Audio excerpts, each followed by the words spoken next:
Okay, compared to last week, this is an impressive tank. Looks like we got everything. Big gun in the front, little machine gun here, little guy in the cockpit carrying a gun. Maybe I ought to pop the trunks, check the engine. He may be hiding something in here.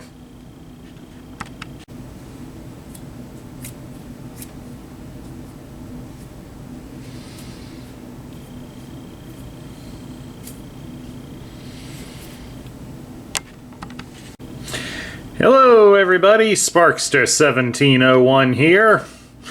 And for our second viewing of a Lego built G.I. Joe vehicle, we're going with one of the more impressive models to come out from the site G1er. And it is the Mobat, the motorized battle tank, or probably better known in universe as the multi-ordnance battle tank. The original Mobat came out in 1982 and was among one of the first vehicles to be made for the G.I. Joe toy line.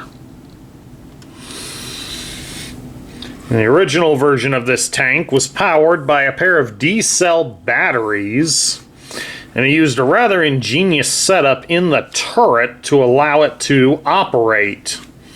Pushing the turret forward or backwards allowed the unit to drive in said direction, and then turning the turret would turn the vehicle in that direction. So it was a rather neat and tough little toy. In fact, it got released 2 extra times during the Real American Hero run line.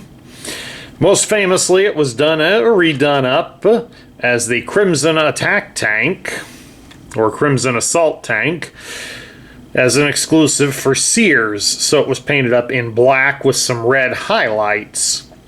But there was also an exclusive one released in Canada through one retail chain, and it was done in all black, and that version came with Cobra Commander as its driver. And if any of you are wondering, yes, I can get parts to do the Cobra Attack Tank or the Crimson Assault Tank.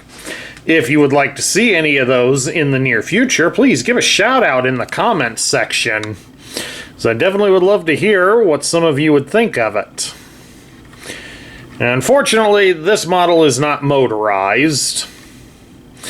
Now, while there's probably a way to do it, but I'm not as familiar with the programmable Legos, so I'm not entirely sure how it could be done.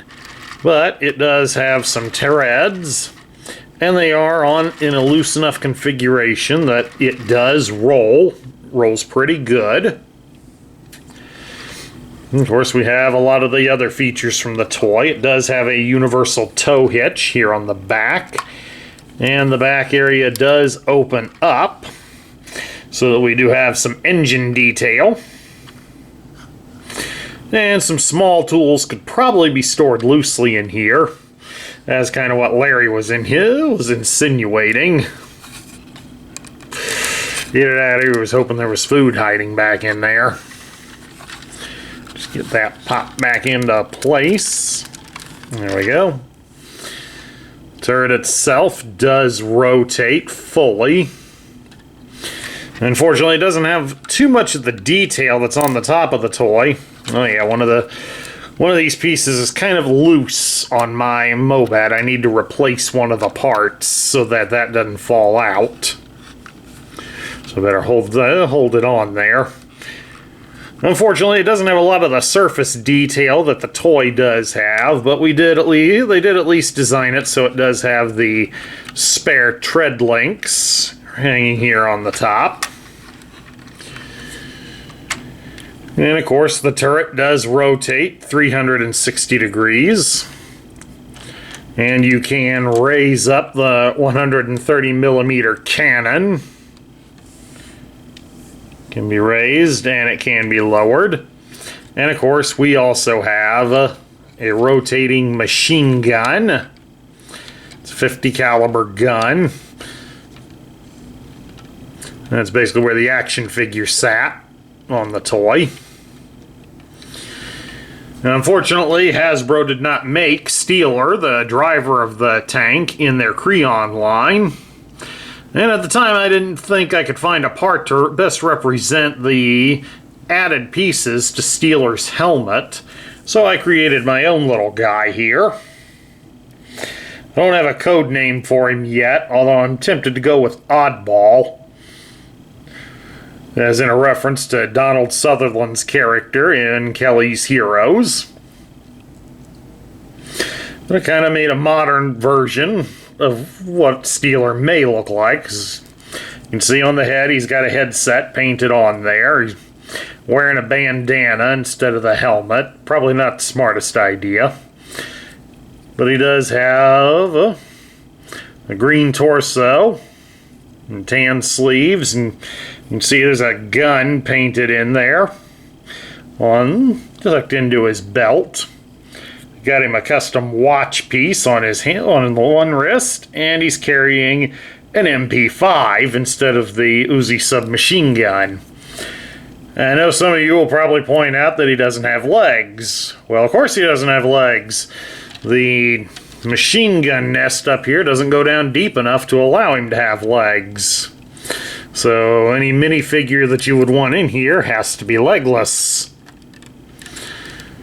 Well, we can tuck him in there, and can't quite reach the grips for the gun, but that's all well and good. That's a minor gripe, really. Or we just have him sitting here at an angle, like he's trying to do. Sit at a slight angle, and then he should be able to reach it. Or at least come close to looking like he's reaching it. All in all, folks, I do find that this is a very nice representation of the famed G.I. Joe battle tank.